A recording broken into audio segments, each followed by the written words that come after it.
politik. Alhamdulillah amin, tidak mengurangi hormat kepada Bapak semuanya. Dan satu-satu semuanya, teman-teman saya semuanya saya hormati, teman perjuangan di sini. Alhamdulillah amin. Pertama-tama marilah kita muji syukur kehadirat Allah SWT yang telah memberikan rahmat serta hidayahnya kepada kita semua di sini, sehingga di saat ini di pagi menjelang siang ini kita masih diberi kekuatan, kesehatan, sehingga bisa hadir dalam majlis atau mungkin masjid yang baru ini. Mudah-mudahan kita semuanya diberikan barokah oleh Allah. Amin ya rabbal alamin. Ini semua saya hormati, maupun untuk kelangsungan di dalam masjid ini. Masjid ini sangat komplit ya. Satu, tadi sudah ada ngaji dan tahlil, terus dilanjutkan dengan kutum atau kuliah 7 menit. 7 menit itu, Anwar 7 menit atasnya, jangan lama-lama. Saya isoku 7 menit. Mengapa saya akan sebut semuanya? Karena apa? Sepuh itu doa teman-teman. Sepuh ya. Sebulannya ampuh ya gitu. Sebulannya ampuh. Mudah-mudahan Bapak semua itu jadi sebulannya saya ampuh. Doanya jadi ampuh. Sepuh seperti itu. Bukan sepuh orangnya, doanya sepuh. Doanya ampuh. Makanya saya berikan dari salah satu sepuh semuanya. Itu seperti itu. Bismillahirrahmanirrahim. Di masjid ini tadi saya utarakan satu tadi ada haji dan silaturahmi. Ini termasuk amal yang sangat bagus sekali karena apa? Komplit ya. Ada 4 yang kumpul di sini. Ada tadi ngaji, tahlil, silaturahmi, dan nanti ada sedekahnya. Ini ada 4 ini. Dan nanti ada yang dapat uang ini. Bagi-bagi uang mungkin nanti, Kak Anwar nanti. Ada bonusnya ini yang YouTube itu, bagi-bagi uangnya ini. Itu sedekahnya betul ya. Maka dari itu saya tidak menguraikan yang pada lebar.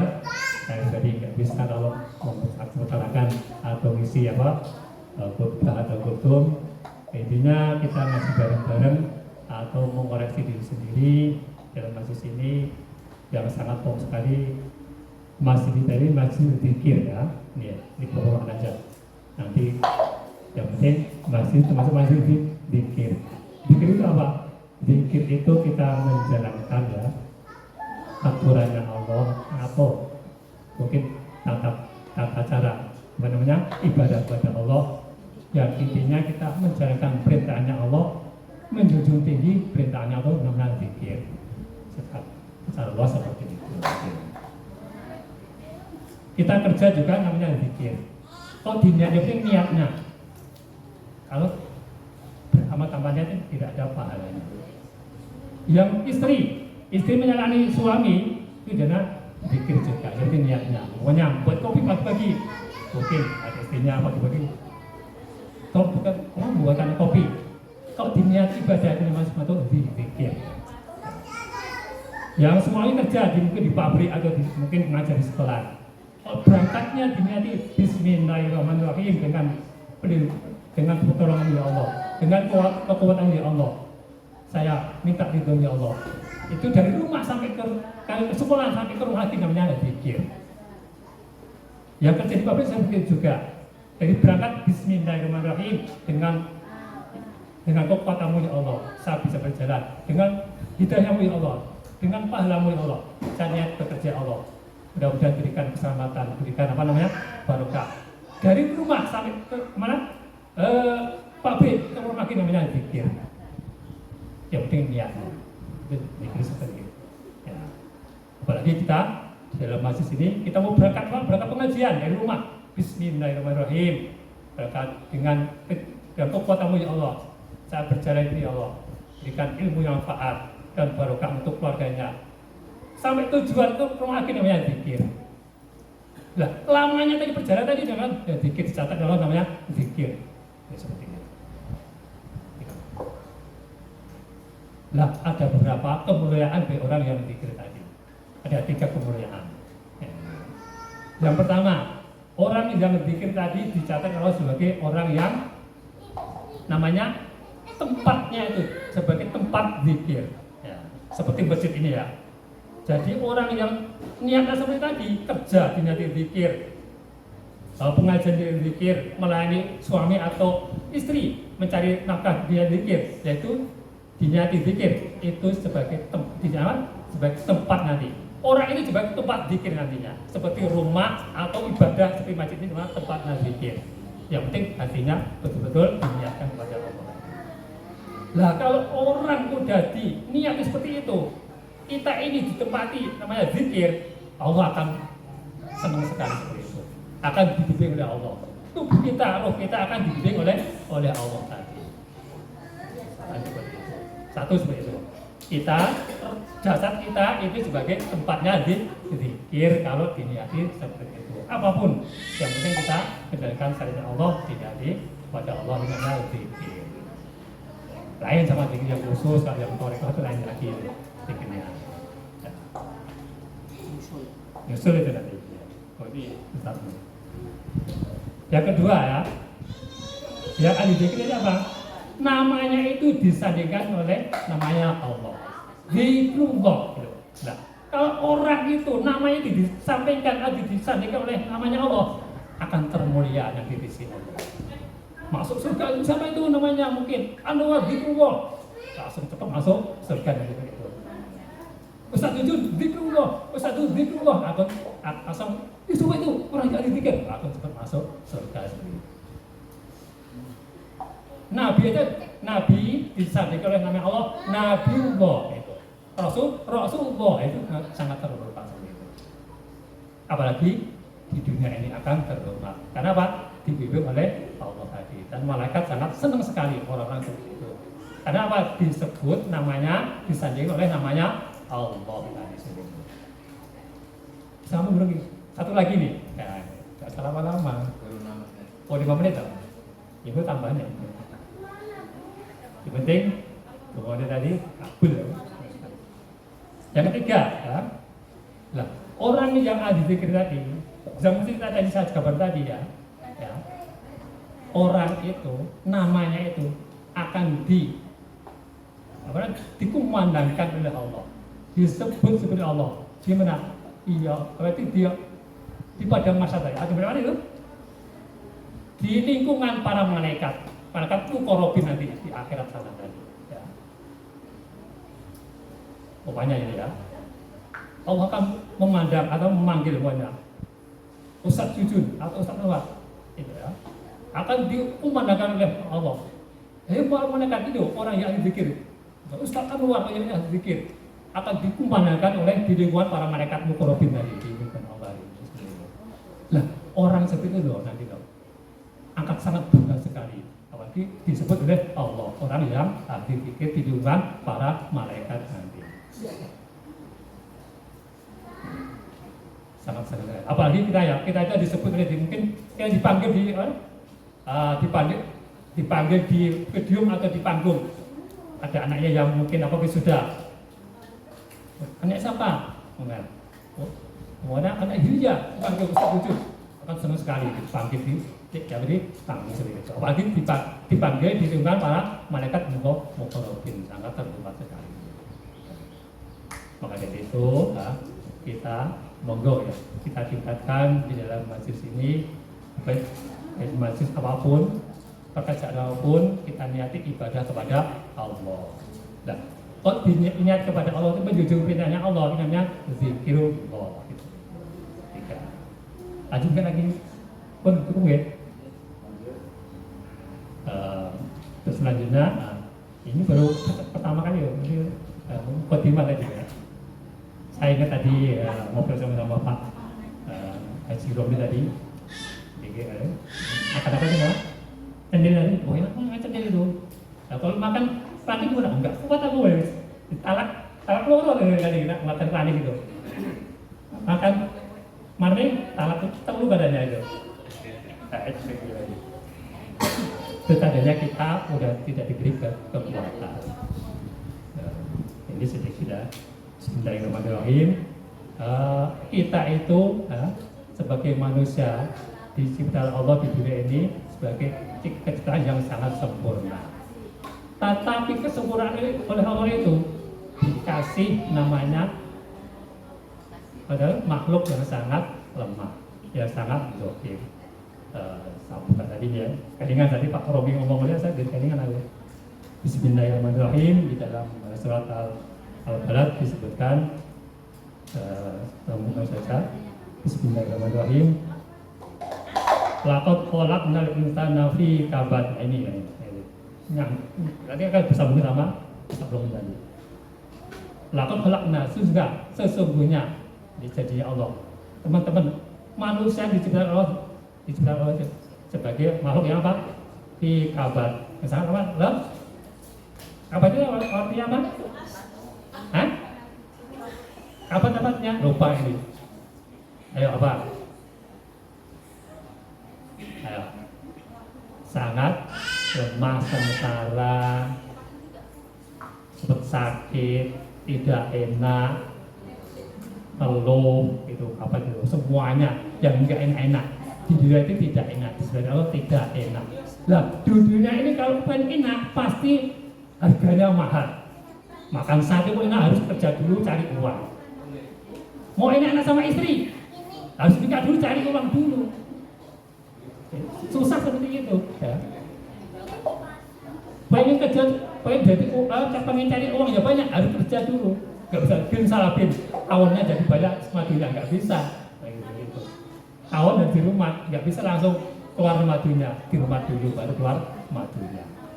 Namanya payah dulu di dunia ini. Apapun ya, kenikmatan. Oh ya belum rapi, ya repot nggak rapi. Harus payah dulu, payah terus nggak rapi. Makanya itu. Nah, jadi seperti itu. Yang bisa makan enak, makan kelapa enak, jadi nggak enak. Alak telur dari saya, nolak itu. Itu juga seperti itu.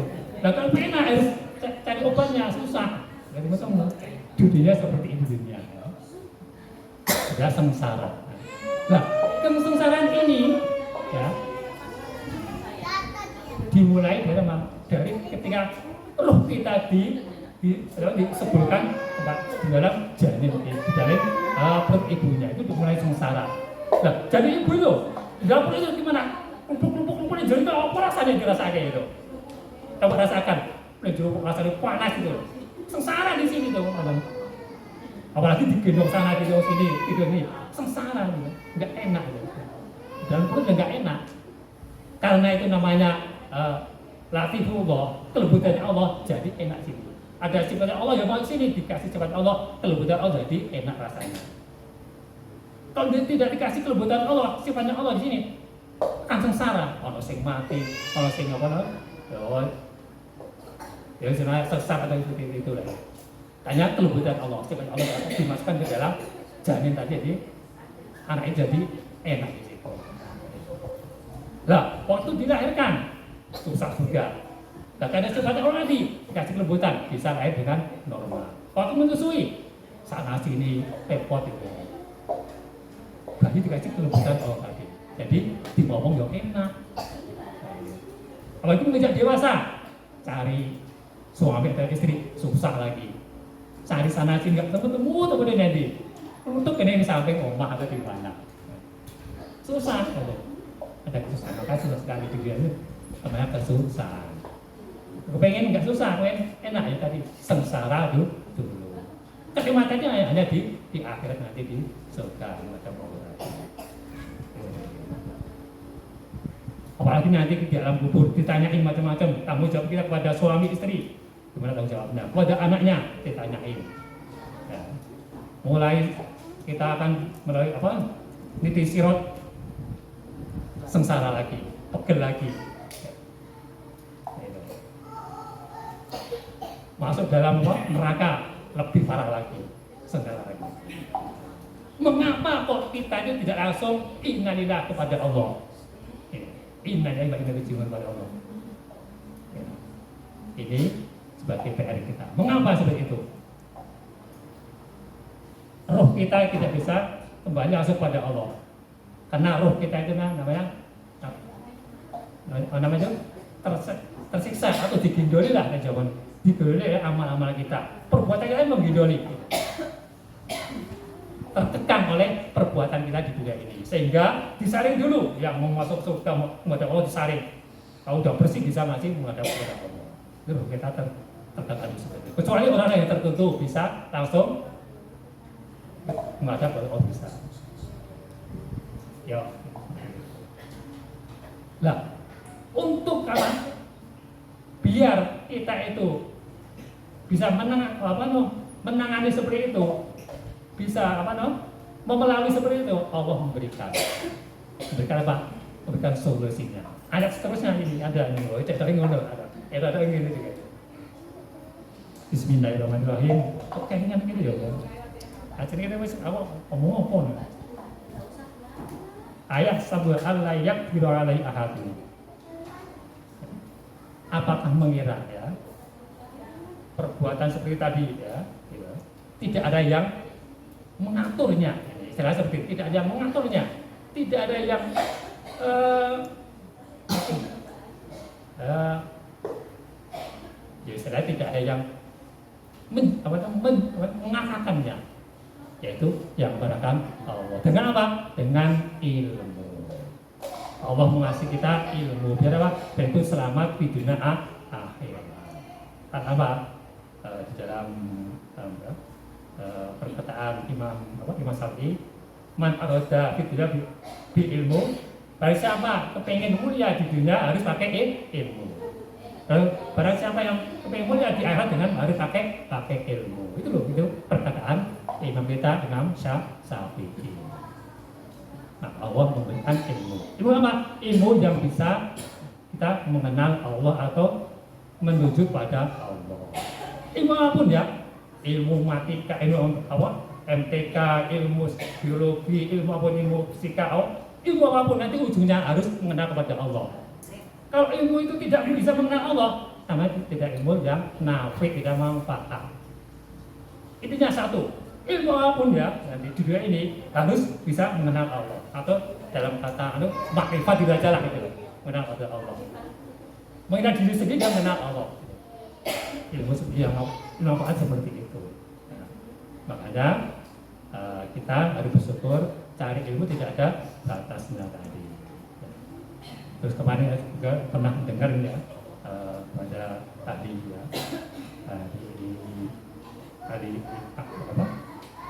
ucapan ada yang mengatakan ilmu itu artinya apa? Ustaz Malik kita ukur mual ilmu ada artinya atau ada maknanya. Ilmu berkata ain, lam dan mem tadi. Ain itu apa? Inayah kata kemarin kapan nggak lupa aku ini inayah. Nah, kalau orang itu dikasih ilmu pasti akan ditolong oleh Allah tadi. Ada pertolongan Allah. Perbuatanmu yang susah di dunia ini akan ditolong oleh Allah. Makanya kita harus wajib mempunyai ilmu dan minta pertolongan Allah tadi. Yang kedua, lam itu latifun atau lembut. Orang yang punya ilmu mungkin harus akan mempunyai sifat yang lembut. Ya, contohnya beda. Orang yang marah mempunyai ilmu sama orang yang tidak marah tidak punya ilmu beda. Kalau orang yang marah punya ilmu tetap reda. Kalau orang yang marah tidak punya ilmu marah terus maka akan semakin kacau. Tidak mempunyai ilmu. Orang yang miskin tak punya ilmu dibandingkan orang yang miskin tidak punya ilmu beda. Kalau orang miskin punya ilmu harus sabar, ini takdirnya Allah. Dan orang miskin yang tidak punya ilmu, apa yang takdirnya Allah ini? Aku tuh nggak adil ya. Orang yang tidak sangka punya rezeki yang itu ya. Orang tidak adil seperti itu. Karena seperti itu, kan ilmu perlu. Orang yang sakit yang punya ilmu beda orang yang tidak sakit tidak punya ilmu. Kalau sakit sabar, ini cobaan Allah. Kalau yang sakit tidak punya ilmu, boleh kalau tombol ini, gantung deh, yang kono. Beda, makanya ilmu dikasih ilmu namanya latifun, namanya kelembutan tadi. Bisa lembut hatinya, bisa lembut tata keramanya, ucapannya juga lembut. Nah, kalau orang punya ilmu tidak terkerama tersebut, itu ilmu bukan ilmu yang manfaat tadi beda lagi. Karena apa? Ya. Karena dalam hadis disebutkan Bismillahirrahmanirrahim. Ayo, barang siapa ya? Kalau barang siapa ya? Allah itu mencintai orang yang mempunyai ilmu, walaupun orang itu memang fasik. Dan Allah itu membenci orang yang tidak punya ilmu, walaupun orang itu yang ibadahnya getol itu. Jadi apa? Kalau orang punya ilmu kok fasik itu buat salah, cepat akan membalikan karena pada atur ini salah, bertobat kepada Allah. Orang yang fasik, orang yang tidak punya ilmu, ya, jahil ya. Kok ibadah terus, ibadah nggak tahu ini ibadah benar atau tidak ada aturan itu, tidak disukai Allah. Makanya kita wajib mempunyai itu punya wajib minta. Yang mem, ya, kurang satu lagi mem ya. Mem. Ya, mem apa ya itu mem ya? Ya itu mubarokah. Mubarokah. Atau ilmu yang manfaat tadi. Ya. Orang kalau mempunyai apa? Ada apa dong di dalam dunia ini ya, dunia ini. Yang penting kalau kepengen apa punya ilmu yang mubarokah harus diniatkan dari awalnya. Barang siapa yang pertama kali mencari sesuatu ya atau menginginkan sesuatu dan perbuatan itu ya digantungkan kepada Allah, pasti akhirnya nanti akan apa? Akan mulia, akan dikabulkan Allah. Tetapi siapa yang pertama kali ya mencari sesuatu dengan kekuatannya sendiri ya, karena pintar ini, cari uang seperti ini, mengadakan diri sendiri, pasti akhirnya nanti, walaupun berhasil tapi Allah akan menyerahkan PPN juga, saya tidak akan mengurusi ya. Nah, orang yang keberhasilannya itu dengan kekuatan sendiri, Allah melepaskannya pasti akan sengsara nanti. Keberhasilan